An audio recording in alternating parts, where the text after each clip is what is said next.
ചാടി മരിക്കണോ? അങ്ങനെ ഓപ്ഷൻ വന്നാൽ നമ്മൾ എന്ത് തീരുമാനം എടുക്കും? പിശാച് പിടിച്ച് ഉറപ്പായിട്ടും മരിച്ചു പോകും. കടലിൽ ചാടിയാലോ ഒരു പക്ഷേ നീന്തിയെങ്കിലും രക്ഷപ്പെടാൻ സാധിച്ചേക്കും. അപ്പോൾ ഭൂരിപക്ഷം ക്രിസ്ത്യാനികളും പിശാചിന്റെ പിടിയിൽ പെടാതെ കടലിലേക്ക് ചാടി രക്ഷപ്പെടാനേ ശ്രമിക്കുള്ളൂ. അപ്പോൾ അവര് ഒരു തീരുമാനം എടുക്കും, കടലിൽ ചാടണോ പിശാചിന്റെ പിടിയിൽ വിടണോ. അത് അവരുടെ ബുദ്ധിക്കനുസരിച്ച് അവരെടുക്കട്ടെ തീരുമാനം. ഓക്കെ. രാഷ്ട്രീയപരമായി പല വീഡിയോകളും ചെയ്തിട്ടുണ്ടെങ്കിലും അതിൽ 2026 ഇലക്ഷൻ റിസൾട്ട് എന്തായിരിക്കും എന്നുള്ള വീഡിയോ 2,35,000 പേര് കാണുകയുണ്ടായി. അങ്ങനെയെങ്കിൽ രാഷ്ട്രീയപരമായി മറ്റൊരു ചോദ്യം ചോദിക്കട്ടെ ജോൺസണിനോട്. മണിപ്പൂരില് ഇപ്പോഴും ക്രിസ്ത്യാനികൾക്ക് നേരെ ആക്രമണം നടക്കുകയാണ്. അപ്പൊ പ്രധാനമന്ത്രിയും മറ്റു ദേശീയ നേതാക്കളും സംസ്ഥാന നേതാക്കളും ക്രിസ്ത്യാനികളുമായും സഭാപിതാക്കന്മാരുമായും അടുക്കാൻ ശ്രമിക്കുന്നുണ്ട്. അത് കേരള രാഷ്ട്രീയത്തില് എന്ത് മാറ്റമാണ് ഉണ്ടാക്കാൻ പോകുന്നത്? ക്രിസ്തീയ സഭയ്ക്ക് ഇതുകൊണ്ടുള്ള നേട്ടം എന്തൊക്കെയാ? സത്യത്തിൽ കേരളത്തിലെ BJPയുടെ ഇപ്പോഴത്തെ നീക്കം ശരിക്കും പറഞ്ഞു കഴിഞ്ഞാൽ ഭാവിയിൽ അവർക്ക് വളരെ അനുകൂല സാഹചര്യത്തിനൊരു സാധ്യത വരാനുള്ളൊരു സാധ്യതയുണ്ട്. കാരണം അടുത്തൊരു 5 വർഷം കൊണ്ടോ ഒരു 10 വർഷം കൊണ്ടോ ഇതിലേക്ക് കാര്യമായിട്ടുള്ളൊരു ബെനിഫിറ്റ് വരണമെന്നുമില്ല. പക്ഷെ എങ്കിലും സ്ഥിരമായി നോക്കുകയാണെങ്കിൽ BJPയുടെ കേരളത്തിലെ വളർച്ച ചെറിയ തോതിലുള്ള വളർച്ചയിൽ അവരുടെ കേരളത്തിലെ ജനസംഖ്യയിൽ 100 ആളുണ്ടെങ്കിൽ ഒരു 54% വരുന്ന ഭൂരിപക്ഷ സമുദായവും ബാക്കി ഒരു 46% വരുന്ന ന്യൂനപക്ഷ വിഭാഗങ്ങളുമാണ്. അപ്പോൾ ന്യൂനപക്ഷ വിഭാഗങ്ങളുടെ കൂടെ വോട്ടുകൾ BJPക്ക് സമാഹരിക്കാൻ പറ്റിയാലാണ് BJPക്ക് കേരളത്തിലൂടെ അധികാരത്തിൽ വരാനായിട്ട് സാധ്യമാവുകയുള്ളൂ. കാരണം നമ്മൾ ആസാമിലെ വിഷയം തന്നെ നമുക്ക് എടുക്കാം. അപ്പോൾ ആസാമിൽ എന്ന് വെച്ചാൽ ആസാമിലും കേരളത്തിലും ഒരേപോലത്തെ ഒരു ജനസംഖ്യയുടെ ഒരു അവസ്ഥയാണുള്ളത്. അപ്പോൾ അവിടെയുള്ള ന്യൂനപക്ഷങ്ങളുടെ വോട്ടുകളും കൂടി BJP സമാഹരിക്കാൻ തുടങ്ങിയപ്പോഴാണ് BJPക്ക് ആസാമിൽ ഭരിക്കാൻ പറ്റിയത്. എന്ന് പറഞ്ഞ പോലെ കേരളത്തിലെ ന്യൂനപക്ഷ വിഭാഗങ്ങളുടെ പ്രത്യേകിച്ച് ക്രിസ്ത്യൻ വിഭാഗങ്ങളുടെ വോട്ടുകൾ ഈ വോട്ടുകളിൽ കടന്നു കയറണമെങ്കിൽ സ്വാഭാവികമായിട്ട് ഒരു ദിവസം കൊണ്ടോ ഒരു നിമിഷം കൊണ്ടോ സാധ്യമാവുന്ന കാര്യമല്ല. പിന്നെ കേരളത്തിലെ ക്രിസ്ത്യൻ മത നേതൃത്വം വളരെ ബുദ്ധിമാന്മാരായ ആളുകളാണ്. അവർക്ക് ശരിക്ക് കേരളത്തിലെ എല്ലാ രാഷ്ട്രീയ പാർട്ടികളെ പറ്റി വ്യക്തമായിട്ട് അറിയാം. അപ്പോൾ ഒരു സുപ്രഭാതത്തിൽ കുറച്ച് കേക്ക് കൊണ്ടുകൊടുത്തു, ക്രിസ്മസിന് പോയി അവരെ കണ്ടു എന്ന് വിചാരിച്ചാൽ അവരുടെ മനസ്സ് മുഴുവനും മാറ്റമില്ല. പക്ഷെ ചെറിയ ചെറിയ ചേഞ്ചസിൽ വരും. ഇപ്പം നമ്മൾ തൃശ്ശൂർ സുരേഷ് ഗോപി ജയിച്ചല്ലോ എന്ന് പറഞ്ഞ പോലെ ചില മണ്ഡലങ്ങളിൽ ചെറിയ പരീക്ഷണങ്ങളൊക്കെ ഒരു പക്ഷേ നടക്കണം. കാരണം വെച്ച് കഴിഞ്ഞാൽ ഒരു ടെസ്റ്റ് ഡോസ് എന്ന് പറയും.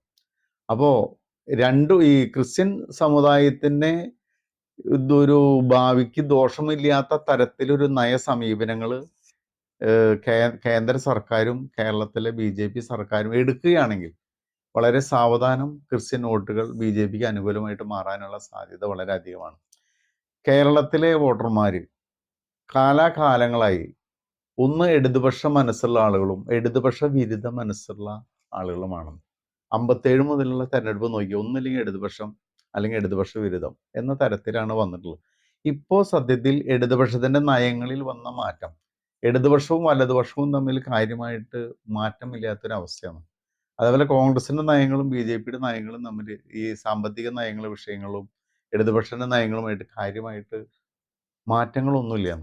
അതുകൊണ്ട് ജനങ്ങളുടെ ഇടയിൽ ഇടതുപക്ഷ മുന്നണിക്ക് എതിരെയുള്ളൊരു ജനങ്ങളുടെ മനസ്സ് എന്ന തരത്തിലുള്ളൊരു ജനമനസ്സ് ഇന്ന് കേരളത്തിലില്ലായിരുന്നു. പണ്ടെന്ന് പറഞ്ഞാൽ ഇടതുപക്ഷ വിരുദ്ധരായ ആളുകളാണ് കോൺഗ്രസ്സിന് വോട്ട് ചെയ്തിരുന്നത്.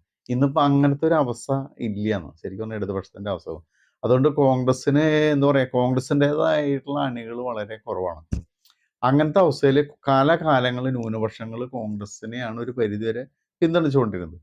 അപ്പോൾ കോൺഗ്രസിനെ പിന്തുണച്ചുകൊണ്ടിരുന്ന ക്രിസ്ത്യൻ മുസ്ലിം വിഭാഗങ്ങളിൽ നിന്ന് ക്രിസ്ത്യൻ വോട്ട് ബാങ്കുകളിൽ നിന്ന് വലിയൊരു പങ്ക് BJPയിലേക്ക് മാറുകയാണെങ്കിൽ സ്വാഭാവികമായിട്ട് അത് കോൺഗ്രസ് രാഷ്ട്രീയത്തിൽ കേരളത്തിൽ വളരെ നഷ്ടം സംഭവിക്കാനുള്ള അവസ്ഥയാണ് നിലവിലുള്ളത്.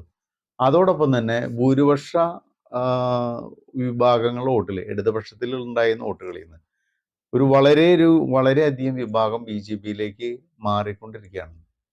ആ മാറ്റത്തിനനുസരിച്ച് ന്യൂനപക്ഷ വോട്ടുകൾ കൊണ്ട് BJPയിൽ മാറുകയാണെങ്കിൽ ഒരു 10-15 വർഷം കൊണ്ട് BJP കേരളത്തിലെ ഏറ്റവും വലിയ രാഷ്ട്രീയ പാർട്ടിയായിട്ട് മാറാനുള്ള സാധ്യത വളരെ അധികമാണ്. ഇന്ന് കേരളത്തിലെ ഭൂരിഭാഗം മണ്ഡലങ്ങളിൽ പഞ്ചായത്ത് മുതൽ കോർപ്പറേഷൻ മുതൽ ജില്ലാ പഞ്ചായത്ത് എല്ലാ രാഷ്ട്രീയ പാർട്ടികളും സഖ്യങ്ങളായിട്ടാണ് മത്സരിക്കുന്നത്. സത്യത്തിൽ എല്ലാ രാഷ്ട്രീയ പാർട്ടികളും കേരളത്തിൽ ഒറ്റയ്ക്ക് പഞ്ചായത്തിൽ, കോർപ്പറേഷനിൽ, ബ്ലോക്ക്, മണ്ഡലം തലത്തിലേക്ക് മത്സരം നടക്കുകയാണെങ്കിൽ, അങ്ങനത്തെ ഒരു സാഹചര്യം വരികയാണെങ്കിൽ ഇത്തരം BJPയുടെ ഷിഫ്റ്റ് കൊണ്ട് എന്താ പറയുക, ക്രിസ്ത്യൻ കമ്മ്യൂണിറ്റിയിലേക്കുള്ള ഒരു നീക്കം ഒരു പക്ഷേ ഭാവിയിൽ വൻ ഒരു കുതിച്ചുചാട്ടം BJP ഉണ്ടാവാനുള്ള ഒരു അവസരം ഉണ്ടായി. അത് ഒരു 5 വർഷം കൊണ്ടോ 10 വർഷം കൊണ്ടോ സാധ്യമാകുന്ന അവസ്ഥയിലാണ്. എങ്കിലും അതിനുശേഷം BJPയുടെ എപ്പോഴും രാഷ്ട്രീയ പ്ലാൻ നോക്കിക്കഴിഞ്ഞാൽ അവർ 25-50 വർഷത്തെ പ്ലാനിങ്ങിലാണ് അവർ മുന്നോട്ട് പോകുന്നത്. കാരണം ഒരു 5 വർഷം കേരളത്തിൽ കോൺഗ്രസിന്റെ പ്ലാൻ എന്ന് പറഞ്ഞാൽ ഒരു വർഷമായിരിക്കും. ഇടതുപക്ഷത്തിന്റെ പ്ലാൻ എന്ന് പറഞ്ഞാൽ തൽക്കാലത്തൊരു അധികാരത്തിന് വേണ്ടി എന്തും ചെയ്യാന്നുള്ളൊരു നയമാണ്. UDF എന്ന് പറഞ്ഞു കഴിഞ്ഞാൽ അധികാരം കയ്യിൽ തുമ്പത്ത് എത്തി നിൽക്കുമ്പോഴും തമ്മിൽ തല്ലി അധികാരം എങ്ങനെ നഷ്ടപ്പെടുത്താമെന്ന് ഒരു ചിന്തിക്കുന്ന നേതൃത്വമാണ് UDFനുള്ളത്. കാരണം ഇന്ത്യയിലാണെങ്കിലും കേരളത്തിലാണെങ്കിലും കോൺഗ്രസിന്റെ നേതാക്കളെക്കാൾ ബുദ്ധിമാന്മാരായിട്ടുള്ള അണികളാണ് കോൺഗ്രസിന്റെ അണികൾ. കോൺഗ്രസിന് മീൻസ് അവർക്ക് വോട്ട് ചെയ്യുന്ന ആളുകളാണ്.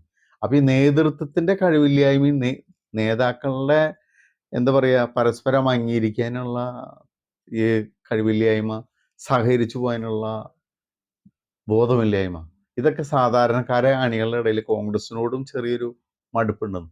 ഈ അവസരത്തിൽ BJPക്ക് ഇത്തരം ക്രിസ്ത്യൻ കമ്മ്യൂണിറ്റിയുമായി ഒരു അടുപ്പവും കാര്യങ്ങളും ഉണ്ടാക്കി വരികയാണെങ്കിൽ പല ഇടതുപക്ഷത്തിനോടും കോൺഗ്രസിനോടും താല്പര്യമില്ലാതെ നിഷ്പക്ഷമായി നിൽക്കുന്ന പല ആളുകളും സ്വാഭാവികമായിട്ട് BJPക്ക് അനുകൂലമാവുന്ന രീതിയിലേക്ക് ഒരു ചേഞ്ച് വരാൻ നമുക്ക് സാവധാനം സംഭവിക്കും. പക്ഷെ ഒറ്റ അടിക്ക് ഒരു മാറ്റമൊന്നും സംഭവിക്കില്ല. പക്ഷെ BJP പ്ലാൻ വെച്ചിട്ട് ഒരു 50 കൊല്ലം അല്ലെങ്കിൽ 30 കൊല്ലം ഒക്കെ പ്ലാൻ ചെയ്തിട്ടാണ് മുന്നോട്ട് പോകുന്നത്. അതുകൊണ്ട് ഇപ്പോഴത്തെ അവരുടെ നീക്കത്തിൽ അവരുടെ ഐഡിയ കറക്റ്റാണ്. അത് അവർ പ്ലാൻ ചെയ്യുന്ന തരത്തിൽ തന്നെ അത് വിജയിക്കുന്നുള്ളത് ഉറപ്പാണ്. പക്ഷെ നമ്മൾ വർത്തമാനകാല രാഷ്ട്രീയത്തിൽ കോൺഗ്രസ്സുകാരോ കമ്മ്യൂണിസ്റ്റുകാരോ അല്ലെങ്കിൽ ഇവിടെയുള്ള മാധ്യമങ്ങളെ കരുതുന്ന പോലെ അടുത്ത 5 കൊല്ലം അല്ലെങ്കിൽ അതിൻ്റെ 5 കൊല്ലം 5 കൊല്ലം കൊണ്ട് ഇവിടെ ഒന്നും സംഭവിക്കാൻ പോകുന്നില്ല.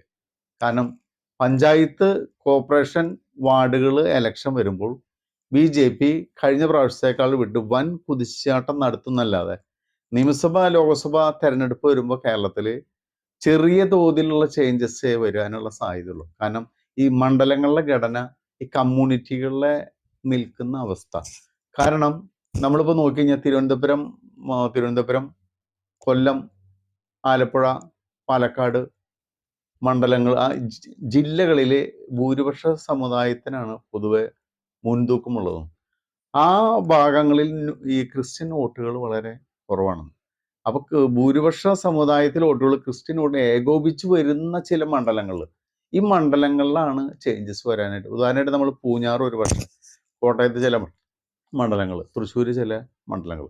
പക്ഷെ അത് കേരളത്തിലെ എല്ലാ സ്ഥലത്തും ഒരുപോലെ ഇത് പ്രതിഫലിക്കണമെന്നില്ല. അതുകൊണ്ട് ഇപ്പോഴത്തെ BJPയുടെ നീക്കം ഒരു സാവധാനം ഒരു അനുകൂലമായൊരു സാഹചര്യം ഉണ്ടാവുന്നല്ലാതെ ഒറ്റ അടിക്ക് ഇതിനൊരു ഡെവലപ്മെന്റ് ഉണ്ടാവാനുള്ള സാധ്യതയില്ല. പിന്നെ നമ്മൾ കാണേണ്ട കാര്യം അന്തർദേശീയ തലത്തിലുള്ള വിഷയങ്ങൾ, ദേശീയ രാഷ്ട്രീയത്തിലെ വിഷയങ്ങൾ, ഈ വിഷയങ്ങളൊക്കെ വെച്ചിട്ട് കേരളത്തിലെ ക്രിസ്ത്യാനികളുടെ മുന്നിലുള്ള ഒരു ചോദ്യമുണ്ടെന്ന്. ഒന്ന്, പിശാചിന്റെ പിടിയിൽപ്പെട്ട് ചത്തുപോണോ അതോ കടലിൽ ചാടി ചത്തുപോണോ? ഏത്? ഞാൻ ചോദിച്ചതിന്റെ അർത്ഥം ഒന്ന്, പിശാചിന്റെ പിടിയിൽ പെട്ട് മരിക്കണോ അതോ കടലിൽ ചാടി മരിക്കണോ? അങ്ങനെ ഓപ്ഷൻ വന്നാൽ നമ്മൾ എന്ത് തീരുമാനം എടുക്കും? പിശാച് പിടിച്ച് ഉറപ്പായിട്ടും മരിച്ചു പോകും. കടലിൽ ചാടിയാലോ ഒരു പക്ഷേ നീന്തിയെങ്കിലും രക്ഷപ്പെടാൻ സാധിച്ചേക്കും.